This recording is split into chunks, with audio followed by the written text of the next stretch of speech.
Hello guys, and welcome back to the Cold War episode series. This is episode 2 of the Cold War topic in the 9-to-1 Gcse course by Edexcel.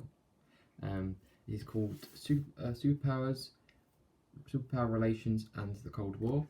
A further reminder of the book, if you want to do some further reading, you should use John Lewis Gaddis, The Cold War. Very insightful, lots of different interpretations and images and analysis from different parts of the globe in terms of politics, so the US and the Soviet Union. Get both interpretations from both sides, so it's very, very handy to use if you want some further information. But generally, I hope you are okay, doing well in this situation currently. Today we'll be looking at the early stages of the Cold War after the origins were established. To start off with this comment here, in the years immediately following the end of the Second World War, the Soviet Union expanded its influence in Eastern Europe. This expansion was due to the Soviet desire for security, and the Soviet Union had been invaded by Germany on 2 occasions and had suffered huge casualties in the ensuing World Wars.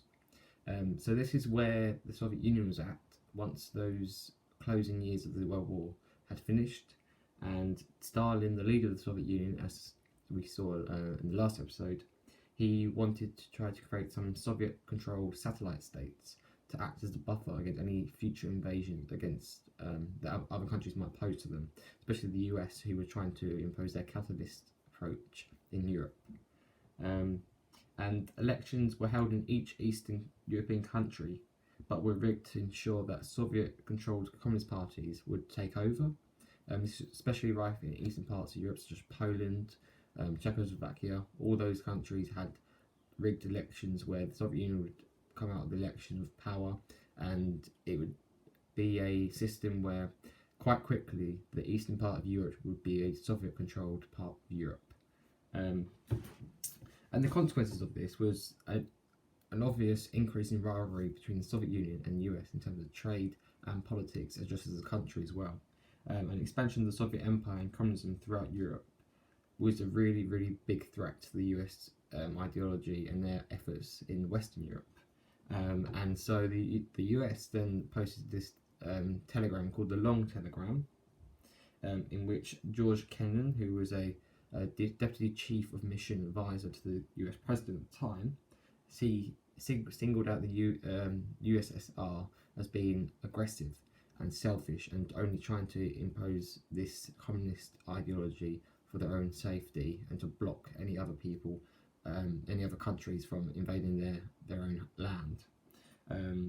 And him, in saying this, especially influenced Truman's, the current US president's, policies, and this was a big factor in Truman's policy of containment, which would be implemented later on in the Marshall Plan, which came from the Long Telegram.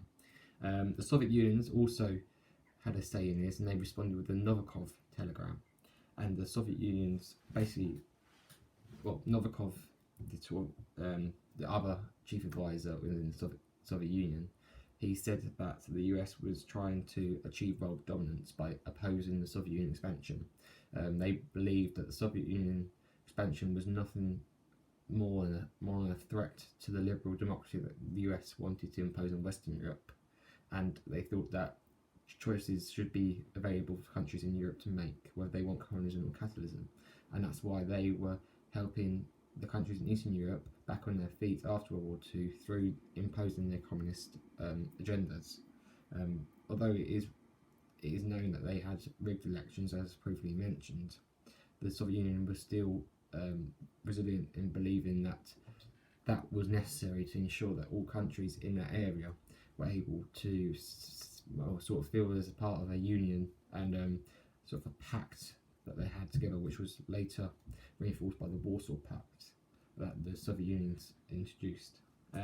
Also at this time, Winston Churchill, the UK Prime Minister, made a speech in March 1946, and it became known as the Iron Curtain speech because he talked about an imaginary Iron Curtain between the communist east parts of Europe and the capitalist west parts of Europe. And with these comments, it sort of signalled the start of the Cold War, even though the origins had already been established in the sort of the later years of World War II.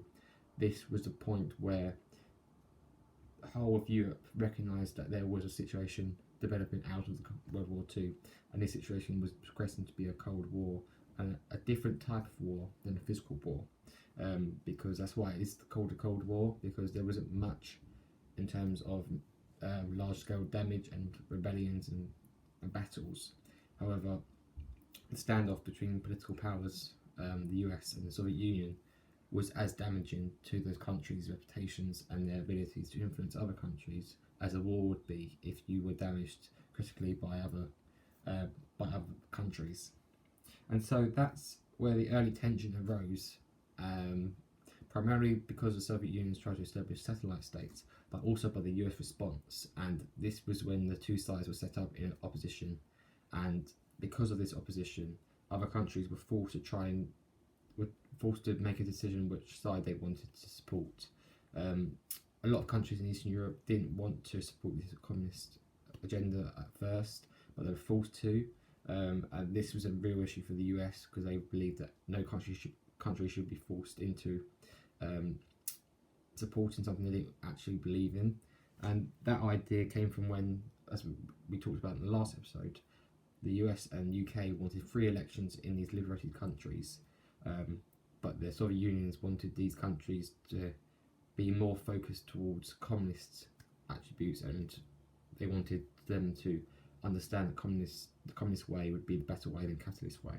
And this opposition and this debate went out through lots of countries in Europe, and it basically made the Cold War a Cold War in itself and not a physical war, because it was all about political opinions and debates and trade links, which were always decided based on talks that were held between different countries, not based on another country invading somewhere else. So yeah, that's where the Soviet States creation came from, and that's how it sort of triggered the start of the Cold War in the years after 1945. So yes, that's the episode for today, guys. I hope you enjoyed it. If you did, please like the video and subscribe if you're new. But until next episode, which should be soon, thank you for watching.